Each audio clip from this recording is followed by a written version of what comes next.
estamos na página 80 do nosso livro de Atos dos Apóstolos, e falando agora a salvação exige uma ação humana, tá bom? E eu separei para vocês Mateus 24:13, mas aquele que perseverar até o fim será salvo. Então, perseverança, ação humana. E também Marcos capítulo 16, versículos 15 e 16, que diz: E disse-lhes: Ide por todo o mundo, pregai o evangelho a toda criatura. Quem crer, ou seja, está falando de atitude humana, ação humana. Quem crer e for batizado será salvo, mas quem não crer será condenado. Então, o evangelho, ele apresenta a salvação ao homem. Como Deus diz para Israel, eis que põe diante de ti a vida e a morte. Nós vamos ver esse texto. Bom, alguns deles dizem que na Bíblia não tem a expressão livre-arbítrio. É claro que tem, né? Quando Deus diz, eis que põe diante de ti a vida e a morte, escolhe, pois, a vida, significa poder de decisão. O termo hebraico traduzido por escolhe, ele significa poder de decisão, é livre-arbítrio. Mesmo assim, eu coloquei 1 Coríntios 7:37, que diz: Todavia, o que está firme em seu coração, não tendo necessidade, mas com poder sobre a sua própria vontade, ou seja, sobre o seu livre-arbítrio, se resolveu no seu coração guardar a sua virgem, faz bem. E Deuteronômio 30:19, que é fundamental para essa questão, né? Você sabe que no mundo antigo, o irmão Alain comentou aí de uma pessoa que ele prega o calvinismo, né? E defende aquele texto, ele é autor e consumador da fé, e aí eu disse, né? Tem que falar para ele, ó, se você pregar o calvinismo, essa predestinação significa que Jesus Cristo é também o autor e consumador da incredulidade. Porque é o que Calvino prega. Era o que Calvino pregava, né? Okay? Que Jesus Cristo, ele determina que um creia e que outro seja incrédulo. Então, Jesus também, ele seria autor e consumador da fé e também autor e consumador da incredulidade. Porque o homem que hoje é incrédulo, ele é incrédulo segundo Calvino, porque Deus assim o determinou.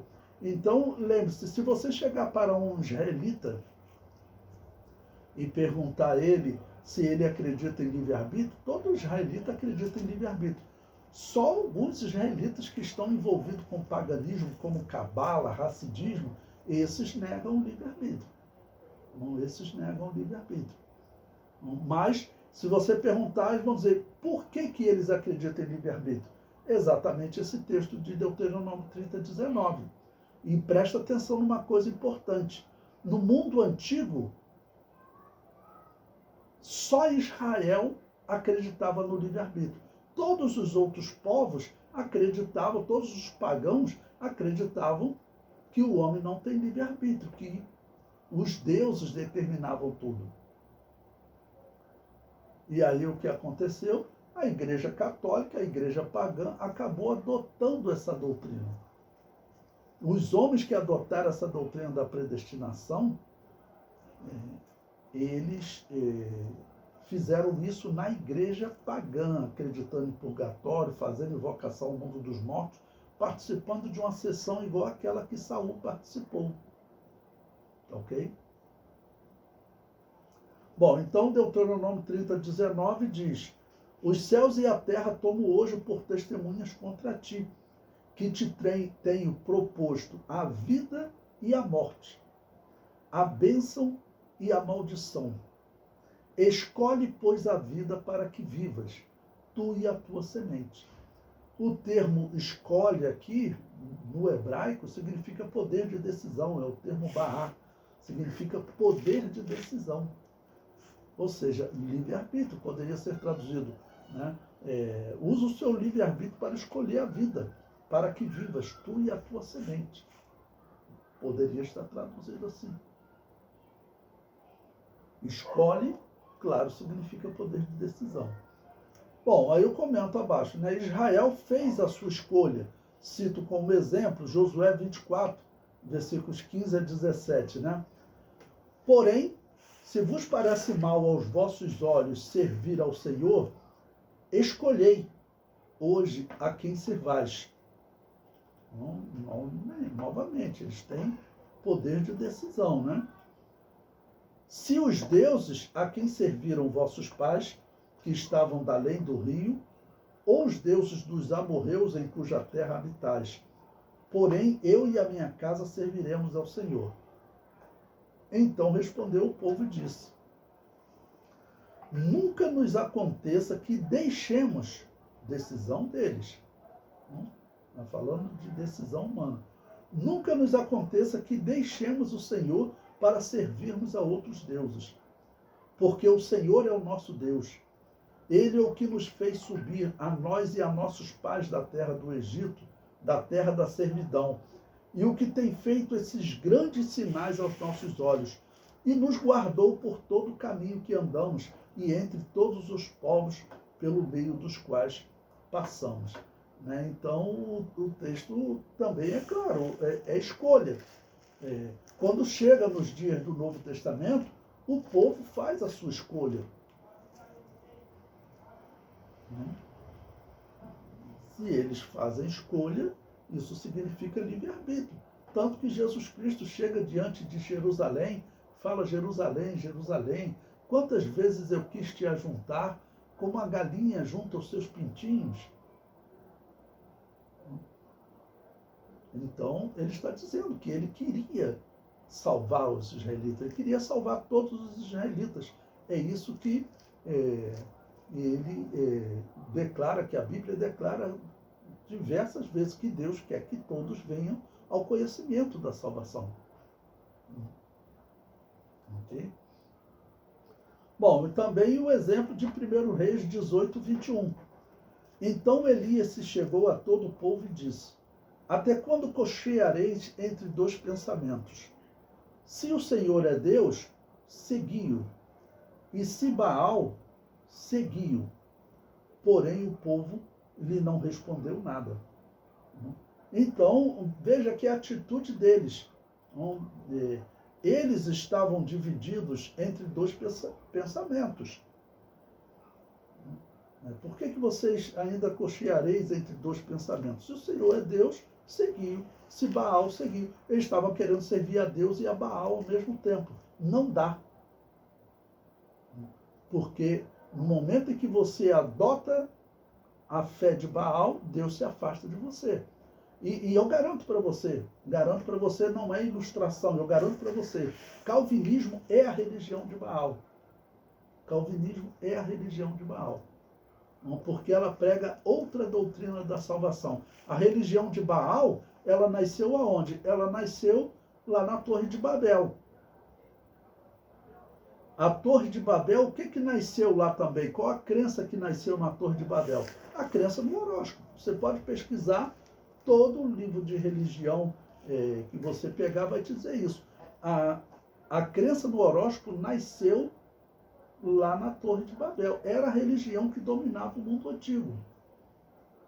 E a crença no horóscopo é o quê? Eles creem que as estrelas, que são os deuses, né? Para eles, lembrando que para os dias do Novo Testamento, toda a luz que tinha no céu eles chamavam de estrela.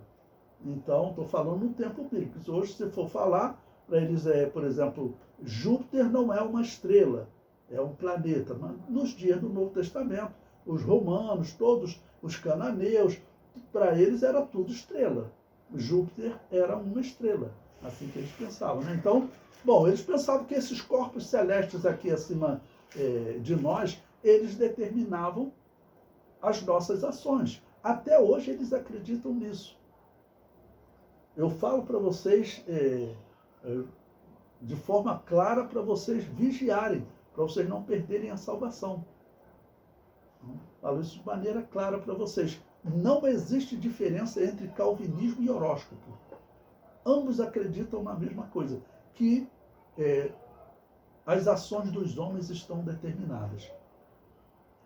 No horóscopo, pelas estrelas, que os antigos chamavam de deuses. No calvinismo, eles só trocaram os deuses pelo Deus da Bíblia, no singular. Mas essa doutrina não funciona. Então, essa religião de Baal que Elias está enfrentando é a mesma religião do horóscopo hoje. É a mesma religião do calvinismo. Todos que pregam calvinismo podem ser chamados de praticante da religião de Baal. O comentário prossegue. Estamos agora na página 81, que diz: a obra da salvação é também comparada a uma ave que luta para proteger os seus filhotes, mas muitos não querem. Deus, nessa simbologia, é a ave que deseja proteger a humanidade, simbolizada nos filhotes, mas nem todos querem sua proteção. Então, Mateus 23, 37. Jerusalém, Jerusalém, que matas os profetas e apedrejas os que te são enviados. Quantas vezes quis eu ajuntar os teus filhos, como a galinha junta os seus pintos debaixo das asas, e tu não quiseste. O que está indicado aqui? Que eles usaram livre-arbítrio. Porque se você for conversar com alguém que não conhece calvinismo, ele vai dizer o seguinte: não, mas esses aí que se perderam foi escolha deles. Mas não é isso que o calvinismo prega. Você está defendendo uma heresia e está tentando dar um jeitinho na heresia. A heresia diz que anjos e homens que pecam ou pecarão fazem isso porque Deus predestinou. O ateu escolhe ser ateu. Eu me lembro uma irmã que falou assim: pastor, eu estava numa aula com um calvinista e eu fiz a seguinte pergunta a ele: o homem que ele estupra uma criança, isso foi predestinado por Deus? Aí ele falou: foi predestinado por Deus. O indivíduo tem que ser muito irracional, né? E pior do que até ser irracional, está, na verdade, numa cegueira espiritual muito grande, né? O comentário prossegue: a obra da salvação é também comparada a um grande banquete promovido para a humanidade. Só Deus poderia prover esse banquete. O homem não teve participação na providência do banquete. Deus apresentou ao homem a diferença entre o banquete que ele oferece e o alimento podre que o homem se alimenta quando está longe dele. Cabe ao homem decidir qual será o seu alimento: o alimento saudável ou o alimento podre. E coloco mais um tópico: o homem é responsável pelos seus atos. Se fosse verdade que Deus determina que uns aceitem a salvação e outros rejeitem, Deus seria o responsável por todos os atos errados dos homens. Mas a Bíblia deixa claro que o homem é o responsável por aceitar ou rejeitar a graça de Deus. Bom, coloquei aí Romanos 1, versículo 21 a 25, que diz: portanto, tendo conhecido a Deus, não o glorificaram como Deus, nem lhe deram graças, antes em seus discursos desvaneceram, e o seu coração insensato se obscureceu. Dizendo-se sábios, tornaram-se loucos, e mudaram a glória do Deus incorruptível em semelhança da imagem de homem corruptível, e de aves, e de quadrúpedes, e de répteis. Tudo isso foi mudado pelo homem. Você sabe que o calvinista diz que toda decisão religiosa do homem, ela é uma decisão determinada por Deus. Por isso que eu disse para vocês, o ateu, segundo o calvinismo, ele se tornou ateu porque Deus predestinou ele a isso. Bom, ele prossegue no versículo 24. Pelo que também Deus os entregou às concupiscências do seu coração, a imundície para desonrarem o seu corpo entre si, pois mudaram a verdade de Deus em mentira, e honraram e serviram mais a criatura do que o Criador, que é bendito eternamente. Amém. Então veja que é a atitude deles, eles mudaram. Ok? Romanos 6,16. Não sabeis vós que a quem vos apresentardes por servos, olha, vos apresentardes, é ou não é uma ação humana? Você se apresenta. A quem vos apresentardes por servos para lhe obedecer, sois servos daquele a quem obedeceis, ou do pecado para a morte, ou da obediência para a justiça. Então o homem se apresenta, ou para a obediência ou para a desobediência.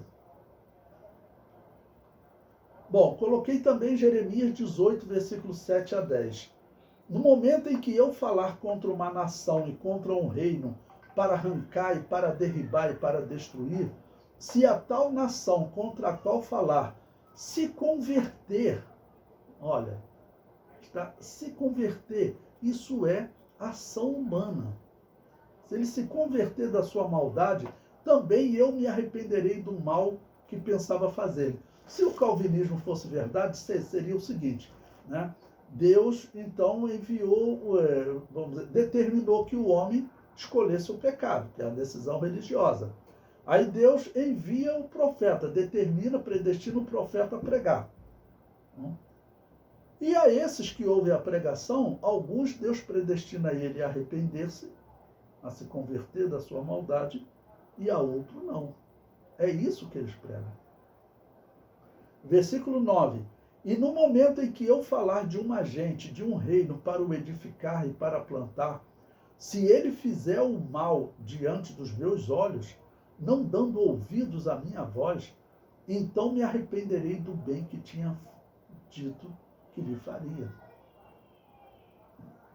Então, quer dizer, a ação do homem, é claro, ela gera uma reação de Deus. Deus promete bênção, né?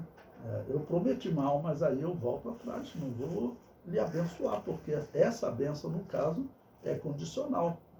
Tá bom?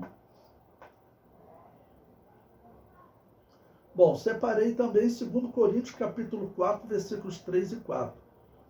Mas se ainda o nosso evangelho está encoberto, para os que se perdem está encoberto, nos quais o Deus desse século cegou o entendimento dos incrédulos,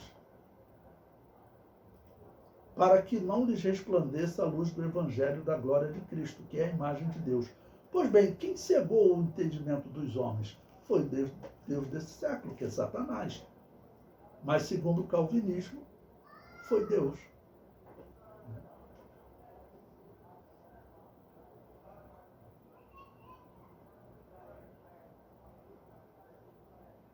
Bom, o próximo tópico diz: o homem pode rejeitar a salvação de Deus. Segundo Timóteo, capítulo 2, versículo 12, diz: se sofrermos, também com ele reinaremos. Se o negarmos, também ele nos negará. Hebreus 2:1. Portanto, convém-nos atentar com mais diligência para as coisas que já temos ouvido, para que em tempo algum nos desviemos delas. Quem é que toma a decisão de desviar-se? A decisão do homem se desviar vem dele ou é determinada por Deus? É claro que vem dele, né? Hebreus 3:12. Vede, irmãos, que nunca haja em qualquer de vós um coração mau e infiel para se apartar do Deus vivo. Então, se apartar é decisão do homem. Aqueles que defendem a salvação para alguns dizem que um filho das trevas não pode se tornar filho da luz. Mas a Bíblia ensina diferente. Efésios 5:8. Porque noutro tempo eres trevas, mas agora sois luz no Senhor. Andai como filhos da luz. E também Efésios capítulo 2, versículos 2 e 3. Em que noutro tempo andaste segundo o curso deste mundo, segundo o príncipe das potestades do ar, do espírito que agora opera nos filhos da desobediência, entre os quais todos nós também antes andávamos nos desejos da nossa carne, fazendo a vontade da carne e dos pensamentos. E éramos, por natureza, filhos da ira, como os outros também. Então, éramos filhos da ira e agora não somos mais. Éramos filhos das trevas e agora não somos mais. Gálatas 5:4. Separados estáis de Cristo, vós, os que vos justificais pela lei. Da graça tendes caído. 1 Timóteo 1,19. Conservando a fé e a boa consciência, rejeitando a qual alguns fizeram naufrágio na fé. Então, na comparação que eu fiz naquela parábola do navio e dos náufragos, né? Quem foi que capacitou o homem a olhar para o navio e olhar para a situação que ele está? Quem foi que capacitou a ele a ver, identificar lá naquele navio tem segurança? Foi Deus, o autor e consumador da fé. Agora, o apóstolo Paulo está dizendo que tem pessoas que entram para a fé. Por quê? E decidiram, não, eu não vou ficar aqui nessa ilhota, eu vou entrar no navio. Só que eles estavam lá no navio, aí o que aconteceu? Ele naufragou, ele pulou no mar de novo e foi lá para a ilhota. Se o calvinismo fosse verdade, seria o seguinte, né? Primeiro, Deus predestinou ele a pecar e estar lá como náufrago, caído. Aí depois, Deus predestinou ele a dizer sim para entrar no navio. E depois, Deus predestinou ele a dizer sim para sair do navio. Então, isso é mais do que, é pior do que irracionalidade. Isso é cegueira espiritual. 1 Timóteo 4:1. Mas o Espírito expressamente diz que nos últimos tempos apostatarão alguns da fé. Veja, atitude humana. Dando ouvidos a espíritos enganadores e a doutrinas de demônios. Se o calvinismo fosse verdade, Deus predestinaria o homem a dar ouvido a espíritos enganadores e a doutrinas de demônios. Eu não sei como alguém consegue acreditar, né? É cegueira espiritual mesmo, não tem outra explicação. E também coloquei Colossenses capítulo 3, versículos 6 e 7. Pelas quais coisas vem a ira de Deus sobre os filhos da desobediência, nas quais também em outro tempo andastes, quando vivias nelas. Então, os filhos da desobediência, essa situação toda, olha, vocês andavam. Estava falando, era a decisão dos homens estar lá. Os textos acima deixam bem claro que filhos das trevas podem se tornar filhos da luz e filhos da luz podem se tornar filhos das trevas. Para concluir esse argumento, observemos a parábola do semeador, onde é dito que a boa semente lançada por Jesus são os filhos do reino. E o próprio Jesus diz que os filhos do reino se desviaram e serão lançados nas trevas exteriores. Veja, Mateus 13:38, a parábola.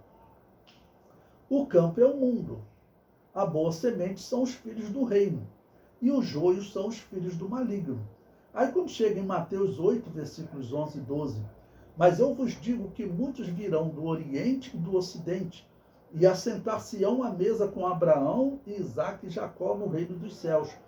E os filhos do reino serão lançados nas trevas exteriores. Ali haverá pranto e ranger de dentes. Está falando o quê? De condenação.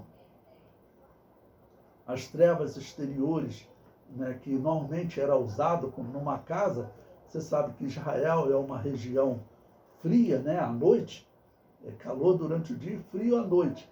Então, as pessoas, durante a noite, eles estavam dentro de casa, um local mais aquecido. Né? Se eles ficassem nas trevas, fora de casa, tudo era trevas. Dentro de casa tinha alguma lamparina, tá bom? Então, fora de casa, tudo era treva. Então, era chamado de trevas exteriores. Ali haveria pranto e ranger de dentes. E simboliza o quê? Simboliza a condenação eterna. Tá bom?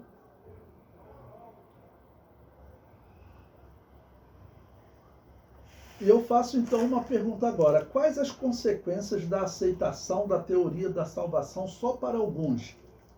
É a doutrina calvinista, né? Primeiro, Deus não teria servos voluntários, mas sim servos que ele ordenou.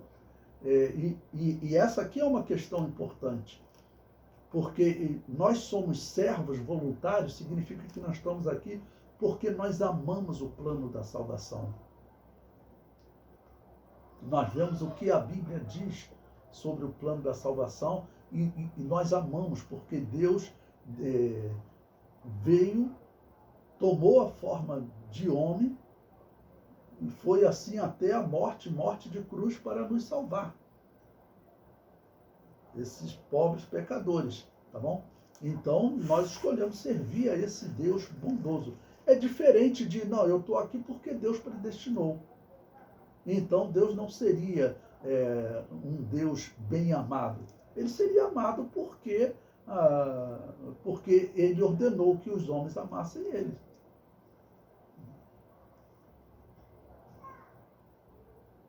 O segundo ponto. Deus não deveria cobrar ao homem nenhuma atitude.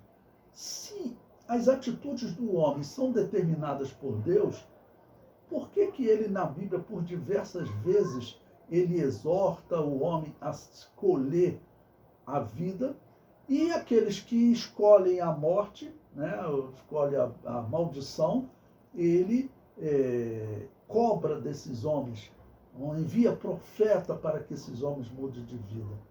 É claro que não tem como ser verdade essa doutrina. Não deveríamos exortar a obediência aos irmãos. Ou seja, se alguém está sendo desobediente, né, tem alguém lá na sua igreja que é problemático, né, que você vê que é uma ovelha que atrapalha o caminho dos outros, né, se ele está sendo desobediente, está atrapalhando outras ovelhas, ele estaria fazendo isso porque Deus predestinou ele a isso. O quarto ponto. Satanás não teria nenhuma culpa pelas atitudes erradas dos homens. Todo o erro do homem aconteceria por ordem de Deus. E, na verdade, além de Satanás não ser culpado, ele seria uma vítima da divindade. Porque eles dizem que o querubim ungido pecou e se tornou Satanás por ordem de Deus. Isso está lá na confissão de fé deles. Porque ele diz que todos os anjos que pecaram, pecaram porque Deus predestinou. Tá bom? Ou seja, essa doutrina, ela é uma apologia do demônio. Ela defende o demônio e acusa Deus. O quinto ponto, um rejeitado não poderia ser salvo. E o sexto ponto, o salvo não perderia a salvação, é o que eles pregam, né? O salvo não perderia a salvação. E o sétimo ponto, o homem estaria totalmente corrompido, ou seja, ele não teria nada de bom nele. Mas isso não é verdade. A intenção dessa doutrina, ela é também rebaixar a criatura. É uma doutrina satânica mesmo. O homem tem algo de bom, sim. O homem tem condições, naquela parábola que eu falei para vocês, de olhar para o navio e dizer, ali é seguro. Se eu continuar aqui, nesse mar revolto, ou, naquela segunda comparação, nessa ilhota com pouco recurso, em algum momento eu vou me perder, vou ser destruído, vou morrer.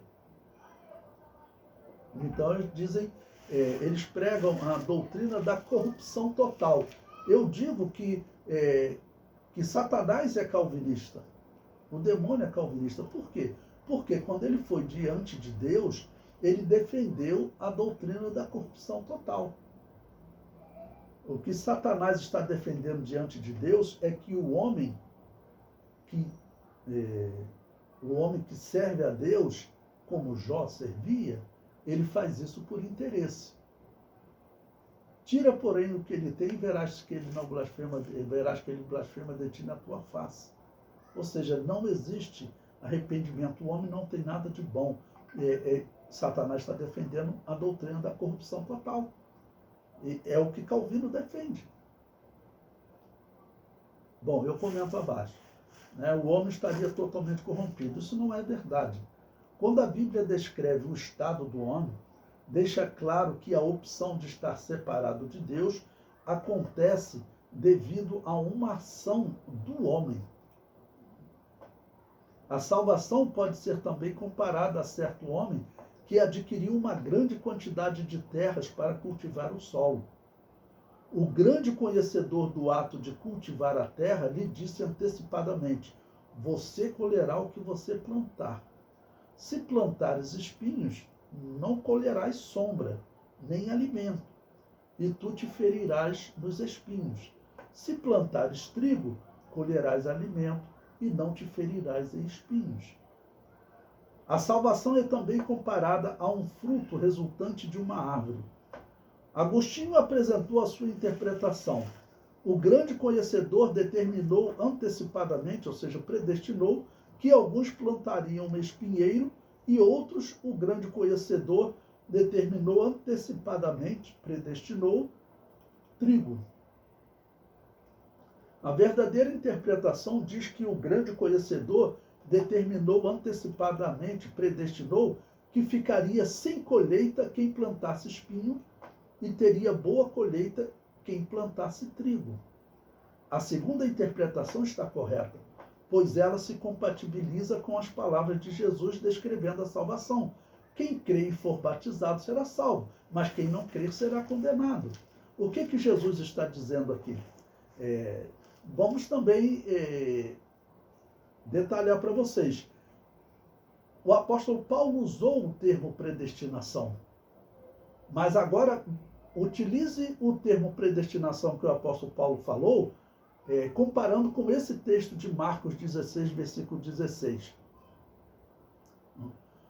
Aquele que crê e for batizado será salvo. Jesus está predestinando à salvação o homem que crer e for batizado. Ou seja, a atitude do homem crer e for batizado. Então Jesus determinou antecipadamente. Determinar antecipadamente é predestinar. Será salvo. Essa é a salvação, a predestinação bíblica. Agostinho de Hipona, sempre lembrando, era um pagão, acreditava em purgatório, fazia invocação ao mundo dos mortos, devia estar lá no cemitério com seu joelho dobrado lá diante de um túmulo. Aí chegou o ano 411, lá na Igreja Católica, e mudou a doutrina da salvação do livre-arbítrio para a predestinação. E a predestinação que ele coloca qual é? O homem sem livre-arbítrio, ou seja, não tem o crer e ser batizado. Não é isso que está na Bíblia.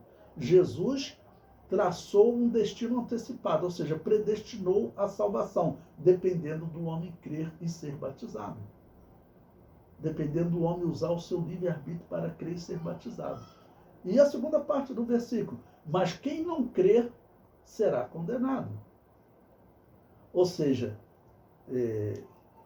Jesus predestinou, dependendo do homem crer ou não crer. Então, você tem predestinação e livre-arbítrio. Toda a igreja primitiva pregava o que a Assembleia de Deus prega, irmãos. Quando Constantino organiza a igreja pagã, ela muda a doutrina da salvação. Nós não vamos ser enganados por essa mentira agora nos últimos dias. O comentário prossegue. Agostinho defende que alguns são predestinados a crer e outros são predestinados a serem incrédulos. Eu coloquei Agostinho aqui, porque hoje normalmente é chamado de calvinismo, né? Ligado a Calvino, reformador. Mas é importante dizer que quem organizou essa doutrina da salvação dentro do catolicismo foi um praticante de paganismo. Por quê? Porque Calvino, ele diz que esse negócio de purgatório, invocação ao mundo dos mortos é paganismo. Ou seja, a doutrina da salvação que os calvinistas seguem foi organizada por um praticante de paganismo. Você sabe o que é paganismo? O apóstolo Paulo disse lá em 1 Coríntios 10. Significa sentar-se à mesa do demônio e beber o cálice do demônio. E no versículo 21 ele diz, não quero que sejais participantes do cálice do demônio. Eu continuo o comentário. As palavras de Jesus são claras. Jesus traça um destino antecipado, predestina, aquele que crer será salvo. E traça um destino antecipado, predestina, aquele que não crer será condenado. Então, a predestinação depende do crer ou ser incrédulo. Essa é a explicação da predestinação como o apóstolo Paulo utiliza. Mas eles mudam isso dizendo que Deus predestina o crer e o ser incrédulo.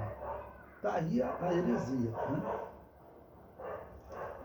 A salvação é também comparada a certo homem que decidiu plantar uma árvore.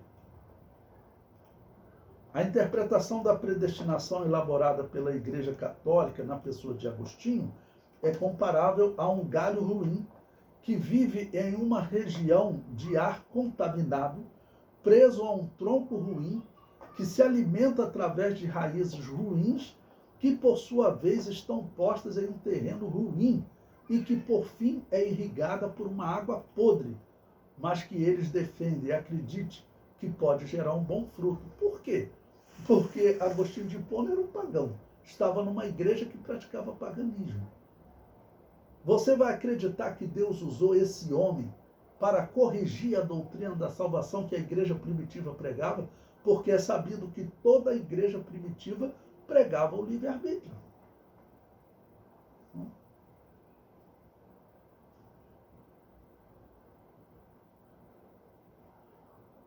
A última parábola não ilustra a questão do texto bíblico em si, mas sim a teimosia de alguns que veem todos os erros cometidos pelo cultivador do solo, Agostinho. Ele escolheu o terreno errado, plantou a árvore errada, num ambiente errado, e mesmo assim eles querem acreditar que colherão um bom fruto. Para isso mudaram a origem da árvore do cultivador do solo. Dizem que ela foi plantada por Calvino, em bom solo e bom ambiente. A história comprova que isso não é verdade. Então, aqui eu estou explicando para vocês que, na verdade, não existe calvinismo. Não existe calvinismo. O que existe é a doutrina da salvação organizada por um pagão, que é Agostinho de Hipona, porque está lá na história, ano 427 da era cristã, ele escreveu a obra O Culto Devido aos Mortos.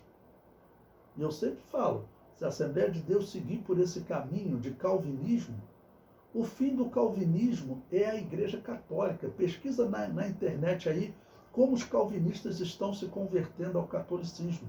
No final, todos eles estarão lá no cemitério com o seu joelho dobrado diante de um túmulo, invocando o mundo dos mortos, porque é isso que os católicos fazem. Eu vi esses dias a história de um calvinista que ele se converteu à Igreja Católica Copta. Qual é a diferença da Igreja Católica Copta para a Igreja Católica Romana? A Igreja Católica Copta, ela originou-se a partir da Igreja de Alexandria, que ficava no Egito. E essa Igreja Católica Copta, além de acreditar em purgatório, ela adotou a oração dos faraós, as orações das pirâmides e a oração do livro dos mortos do Antigo Egito. Está tudo hoje combinado lá naquela fé. Aí como é que pode? O indivíduo era calvinista, dizia que esse negócio de invocação ao mundo dos mortos é paganismo, mas nós encontramos diversos calvinistas com seu joelho dobrado diante da Igreja Católica, diante de túmulos, né? Agora aceitando a doutrina pagã católica. E vocês E vocês vejam qual o maior país protestante do mundo. É os Estados Unidos. Hoje, dia 8 de maio de 2025, foi escolhido o novo Papa. E pela primeira vez foi um Papa americano, de um país protestante. Vocês podem escrever o que eu estou falando para vocês. Não é profecia, não, é interpretação. Vai acontecer um número de conversões ainda maior do que já vinha acontecendo. Ok?